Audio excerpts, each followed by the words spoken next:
Hello everyone, আসসালামু আলাইকুম। আপনি কি একজন নতুন চালক? এই ভিডিওটা আপনার জন্য খুব গুরুত্বপূর্ণ হবে। কেননা আপনি যদি নতুন চালক হয়ে থাকেন তাহলে আপনাকে আর নতুন চালক ভাববে না। যদি আমার এই ফুল ভিডিওটা আপনি মনোযোগ সহকারে দেখেন। তো আপনি প্রথমে দেখা যায় যে আমরা অনেক সময় গাড়ি চাকরির জন্য ইন্টারভিউ দিতে যাই। ইন্টারভিউ দিতে গেলে দেখা যায় যে আমরা কিন্তু অনেক সময় অনেক কিছু ভুল করে থাকি। তো আপনি যদি এই জিনিসগুলো আজকে ফলো করে থাকেন তাহলে কিন্তু আপনি আর কখনো ভুল করবেন না এবং আপনি ইজিলি আপনি সেই চাকরিটা পেয়ে যাবেন।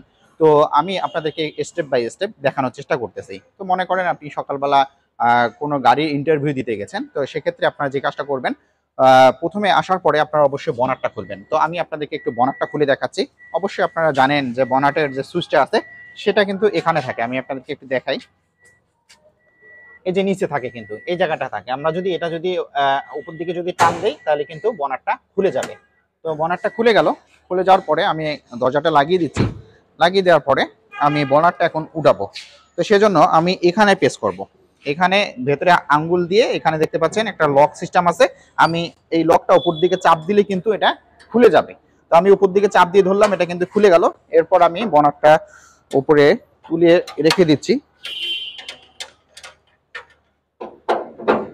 এভাবে রেখে দেওয়ার পরে আপনারা যে কাজটা প্রথমে করবেন সেটা হলো যে আপনাদের গাড়িটা স্টার্ট করছে কিনা সকালবেলা, এটা আপনারা অবশ্যই আপনাদের যে গাড়ির মালিক আছে তার কাছ থেকে অবশ্যই জেনে নেবেন যে আপনার এই গাড়িটা সকালবেলা স্টার্ট করছে কিনা। যদি স্টার্ট করে না থাকে সেক্ষেত্রে আপনারা মোবিল চেক করবেন। তো মোবিল চেক করার জন্য আমরা এটা বের করব। যেহেতু আমি গাড়িটা স্টার্ট করছি এবং গাড়িটা চালাইছি, আপনাদেরকে আমি দেখাচ্ছি না। তো আপনারা মোবিল পরিমাণটা এখান থেকেই দেখে নেবেন যদি গাড়ি স্টার্ট করে না থাকে।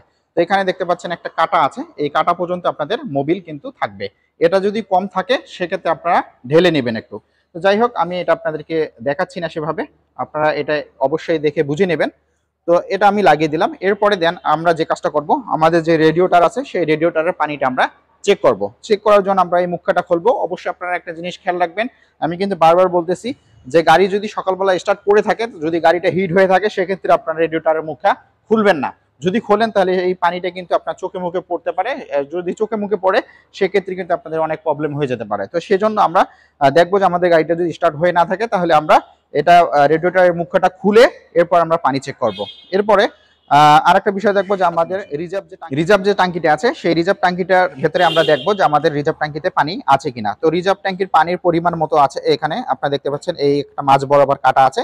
এই মাঝ বরাবর কাটাটার মধ্য পর্যন্ত আপনাদের পানি রাখতে হবে। এটা কিন্তু রিজার্ভ যে টাঙ্কিটা আছে এটা কিন্তু ফুল করা যাবে না। আপনার রেডিওটারের যে মেন মুখটা আছে এটা থেকে আপনারা পানি ফুল করবেন, বাট রিজার্ভ ট্যাঙ্কির ভেতরে কিন্তু পানি ফুল করা কখনো যাবে না। এখানে পরিমাণ মতো দেওয়া আছে, মাঝ বরাবর অর্ধেক রাখলেই হবে। তো যাই হোক, এটা আমি লাগিয়ে দিচ্ছি। এরপরে আমাদেরকে একটা জিনিস খেয়াল করতে হবে যে আমাদের গাড়িটা গ্যাসের কিনা। তো বনাট খোলা অবস্থায় কিন্তু আমরা বুঝতে পারবো যে আমাদের গাড়িটা গ্যাসের। যদি গ্যাসের না হয়ে থাকে তাহলে তেলের। তো গ্যাস চিনার উপায় সেটা হলো যে আমার এখানে দেখতে পাচ্ছেন গ্যাসের যে মিটারগুলো এখানে কিন্তু দেওয়া আছে, প্লাস গ্যাসের যে কিট আছে সেই কিটটা কিন্তু লাগানো আছে।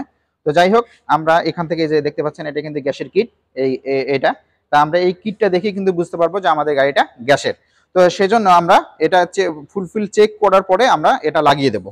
তো আমরা লাগিয়ে দিচ্ছি। আবার আপনারা এটাও চেক করতে পারেন যে আপনাদের ব্রেক ওয়েল ঠিক আছে কিনা।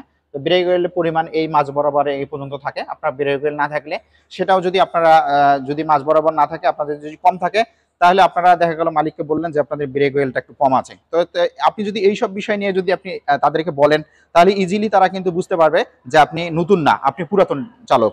তো আমি এটা লাগিয়ে দিচ্ছি। লাগিয়ে দেওয়ার পরে আমি আপনাদেরকে একটু দেখাই যে আমরা গাড়িটা এরপর স্টার্ট করব কিভাবে। তো স্টার্ট করার জন্য আমরা এখন গাড়িটার ভেতরে যাচ্ছি। গাড়িটার ভেতরে আসার পরে আমাদেরকে যে জিনিসগুলো লক্ষ্য রাখতে হবে, যেহেতু আমাদের গাড়িটা গ্যাসের, তো সেই জন্য আমরা গাড়িটার ভেতরে আগে ঢুকবো। ঢোকার পরে আমাদেরকে একটা জিনিস ফলো রাখতে হবে, সেটা হলো যে আমাদের গিয়ারটা কোথায় লাগানো আছে। গিয়ারটা কি পিতে আছে? হ্যাঁ, আমরা পিতে রাখবো।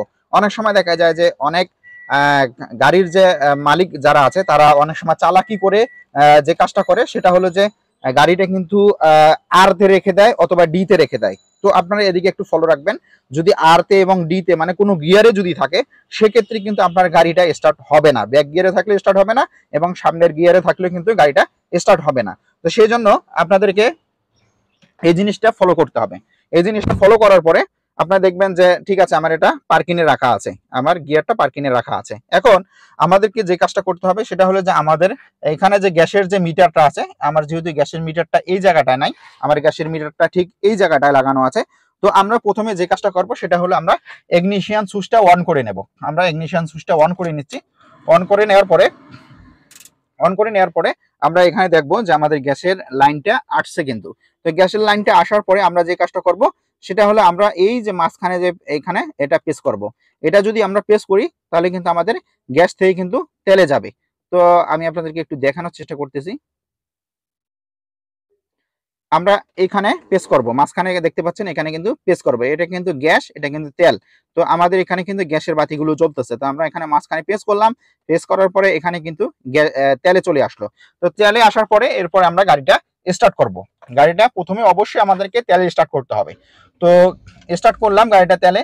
তেলে স্টার্ট করার পরে এরপর যদি আপনার মালিক গাড়িতে ওঠে, সেই ক্ষেত্রে আপনি গাড়িতে নিয়ে হয়তো আপনি এদিক সেদিক ঘুরে ফিরে করলেন। এখন আপনাকে মালিক প্রশ্ন করতে পারে যে আপনি গাড়িটা সকালবেলা তেলে স্টার্ট করলেন কেন? তো আপনি সেক্ষেত্রে আপনি বলতে পারেন যে আমরা সকালবেলা যদি গাড়িটা তেলে স্টার্ট করি এবং তেলে যদি 2-4-5 কিলোমিটার গাড়ি চালাই, সেক্ষেত্রে আমাদের গাড়ির ইঞ্জিনটা অনেক ভালো থাকবে। তো এটা যদি আপনি বলেন তাহলে আপনার মালিক কিন্তু অনেক খুশি হবে। তো এই যে নিয়মগুলো আপনাকে অবশ্যই ফলো করে এরপর আপনাকে কিন্তু গাড়ি চালাতে হবে। তো বন্ধুরা, ভিডিওটা কেমন লেগেছে? যদি ভিডিওটা ভালো লাগে অবশ্যই একটি কমেন্ট করে জানাবেন এবং ভিডিওটাতে একটি লাইক করবেন এবং আমার এই চ্যানেলটি যারা সাবস্ক্রাইব করেননি তারা সাবস্ক্রাইব করে নেবেন, আর যারা সাবস্ক্রাইব করছেন তাদেরকে অসংখ্য ধন্যবাদ। আসসালামু আলাইকুম।